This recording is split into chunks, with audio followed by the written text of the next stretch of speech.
The only true form of freedom, the only ethical form of freedom, is through self-limitation. It is not the privilege of choosing everything you want in life, but rather choosing what you will give up in life. Mark Manson. The title of this book cracks me up every time I see it. Everything is effed, a book about hope. Those two statements don't seem to align at all, and yet throughout the book, Mark Manson shows us how they do. It is easy to feel hopeless in today's society. On a large scale, many of us are worried about politics, potential wars, and the global pandemic that rocked us all in 2020 and continues to linger. On a smaller level, we all deal with health concerns, financial difficulties, or other problems from time to time. This book presents a manual to understanding your feelings and to use them to find freedom and more joy in your life. When it seems like hope is the farthest thing from how you should be feeling, you can make your stay in the current world a bit more pleasant by understanding and handling your emotions. Let's look at 4 key takeaways from the book. First, the uncomfortable truth. The first thing that Manson presents in this book is what he calls the uncomfortable truth, which, upon first hearing it, sounds rather grim and quite saddening. It states, "One day, you and everyone you love will die, and beyond a small group of people for an extremely brief period of time, little of what you say or do will even matter. This is the uncomfortable truth of life, and everything you think or do is but an elaborate avoidance of it. We are inconsequential cosmic dust, bumping and milling about on a tiny blue speck. We imagine our own importance. We invented our purpose. We are nothing. Enjoy your effing coffee." While grim on the face, this is Manson's own take on the Stoic principle of memento mori, which basically means remember death. Each moment, each breath you take, brings you closer to the grave. By embracing this fact, we can truly appreciate and live our lives to the fullest. Many Stoic writings touch on this belief. The point behind the uncomfortable truth is not that our lives don't matter. It's not nihilistic. The point is that given the scope of things, it is up to us as individuals to decide what is a meaningful life. When you look at it from that perspective, you are able to be hopeful. If you find traveling the world, experiencing and sharing different cultures with the people that you meet, then that can be your definition of meaningful.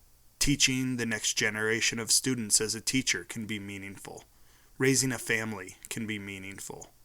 As we watch the world seemingly get worse and worse, by embracing the uncomfortable truth, we can continue to hope that our contributions are meaningful and matter, despite the overall picture in the world. Next is the classic assumption. Did you know that we have 2 brains? Well, not literally, but for all practical purposes, the one physical brain that sits in your skull is actually 2 functioning units, and they suck at communicating with each other. One side, you have the thinking brain, which has the ability to reason and logically work through problems. The other brain is the feeling brain, which expresses emotions. The classic assumption is that the rational mind should dominate our emotions, that the thinking brain is driving the car, and the emotional brain is just along for the ride. The problem is that for most of us, the feeling brain is actually behind the wheel. Think about it. You get sad, so you eat a box of Oreos to feel better. You get mad at the jerk driving next to you in traffic, so you flip him off to feel superior. You are stressed out about work, so you drink yourself into a black hole to forget about it. As Manson says, every problem of self-control is not a problem of information or discipline or reason, but rather of emotion. Self-control, laziness, procrastination, underachievement, and impulsiveness are all emotional issues. Your thinking brain knows why these things don't make any sense, but your thinking brain isn't driving the car. Your thinking brain must convince your feeling brain why it should work, why it should stop procrastinating, and why it shouldn't punch the annoying guy next to you. An out-of-control, uneducated feeling brain is the cause of hopelessness. We need both sides of our brain working together and towards something meaningful for hope to thrive. Next, Newton's 3 laws of emotion. It's likely that sometime during high school, you learned about Sir Isaac Newton and his 3 laws of motion. What if we lived in a parallel universe where Newton studied psychology? Manson jokingly calls this guy Emo Newton. As you might guess, instead of the 3 laws of motion, we'd have the 3 laws of emotion. Law number 1. For every action, there is an equal and opposite emotional reaction. Emo Newton would present the case that any time we experience pain, hurt, or regret, we would want to equalize. For example, if someone punches you, you will want to punch them back. Law number 2. Our self-worth equals the sum of our emotions over time. This law deals with our self-worth and how we view ourselves. If we are constantly kicked, stressed, or hurt, we will eventually conclude that we deserve it, that we are no good. On the other hand, if we are constantly praised, awarded, and succeeding, we will feel great about ourselves and life in general. And law number 3. Your identity will stay your identity until a new experience acts upon it. Your identity is made up of narratives you and your close group of friends and family repeat. Therefore, if you sit around all day playing video games and eating junk food, your identity might be that of a lazy person. To change this, you need a new narrative to act against it. Maybe you sign up for, train, and complete a marathon. The new narrative might be how you're athletic, or a runner. We also tend to gravitate towards people with similar narratives. So you may start to lose your gamer friends and gain runner friends when this happens. The 3rd law gives us hope that even if we do not like where we are or how we see ourselves, we can change. And the 2nd law points out that our lot in life can generally improve with enough positive experiences. The last takeaway is that there is no growth without pain. As humans, we are biologically programmed to avoid pain and to welcome comfort.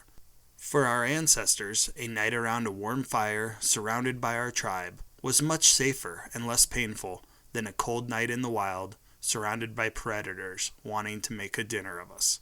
As technology has made life gradually safer and more comfortable, we have grown weak and fragile. A morning without a normal mocha frappuccino latte from Starbucks ruins our whole day. A dead phone or a lack of an internet connection is the greatest inconvenience ever.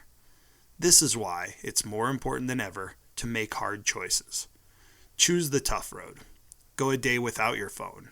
Eat veggies rather than fast food. Work out rather than watch Netflix. You cannot choose to be in pain or not. You can only choose which pain.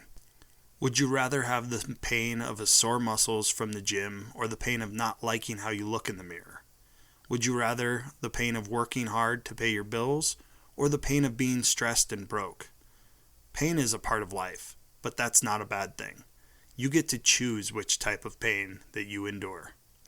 Remember, the only true form of freedom, the only ethical form of freedom, is through self-limitation.